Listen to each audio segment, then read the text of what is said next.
Hi friends, आज के आमी रान्ना करब मसाला चिकेन। चिकेनटा एने रेखेছি बाजार থেকে। আর এই দেখো আলুটা ভেজে তুলে নেব। তেলের উপর আলুটা দিয়েছি, একটু হলুদ লবণ দিয়ে ভেজে তুলে রাখবো।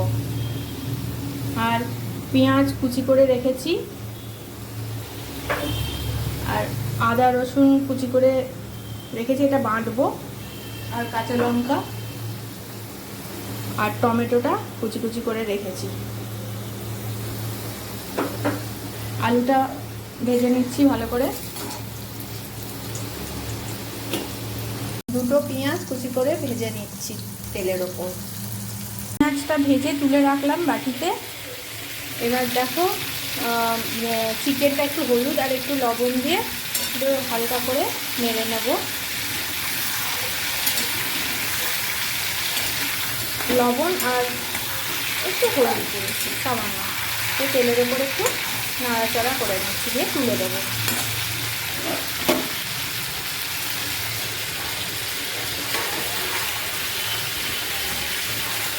বেশি ভাজবো না, তাহলে শক্ত হয়ে যাবে।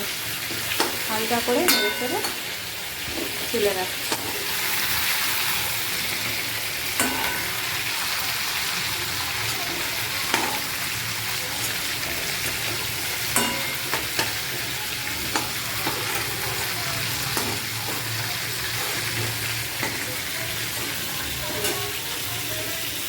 বাটিতে তুলে রাখলাম, আর এদিকে মিক্সিতে মশলাটা পেস্ট করে নেব।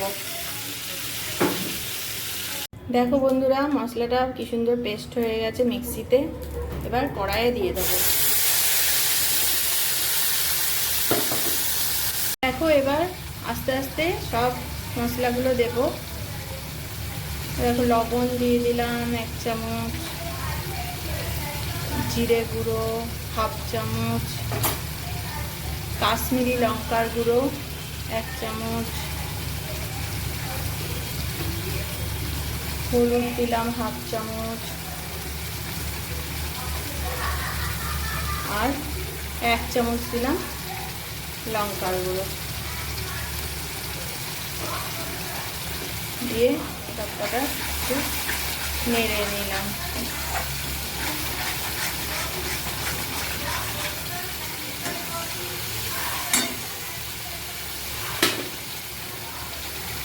টমেটো কুচি দিয়ে দিলাম,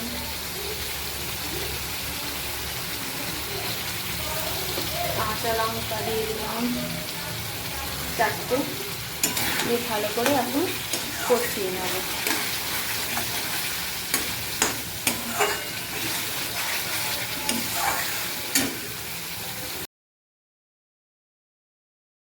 দেখো বন্ধুরা, মশলাটা কষানো হয়ে গেছে।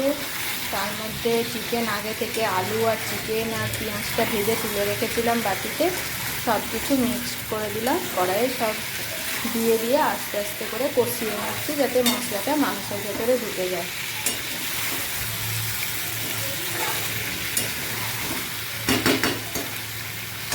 দেখো কালারটাও সুন্দর এসছে। আস্তে আস্তে গ্যাসটা কমিয়ে নিয়েছি, যাতে ভালো করে কষানো হয়। তো তেলটা ছেড়ে ছেড়ে যাচ্ছে।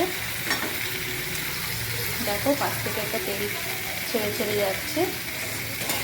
কালারটাও ভালো এসেছে। দেখো বন্ধুরা, আমার কষানো প্রায় রেডি। চিকেন ভালো করে কষানো না হলে খেতে ভালো লাগে না।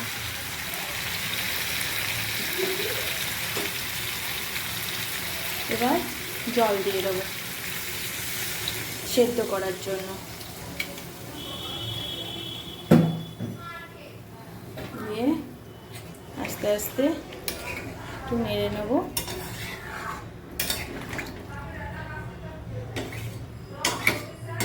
ভালো করে কড়াইয়ে লেগে থাকা মশলাগুলো সব মিক্সড করে নিলাম। দিয়ে এবার ঢাকা দিয়ে দেব। দেখো বন্ধুরা, এবার ঢাকাটা খুলে দিচ্ছি। আমার মাংস হয়ে গেছে, সেদ্ধ হয়ে গেছে পুরো।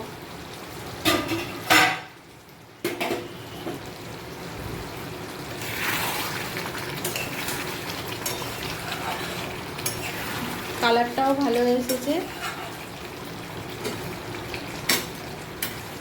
আমার চিকেন রান্না রেডি। কেমন হয়েছে সকলে জানিও। বাই বাই বন্ধু।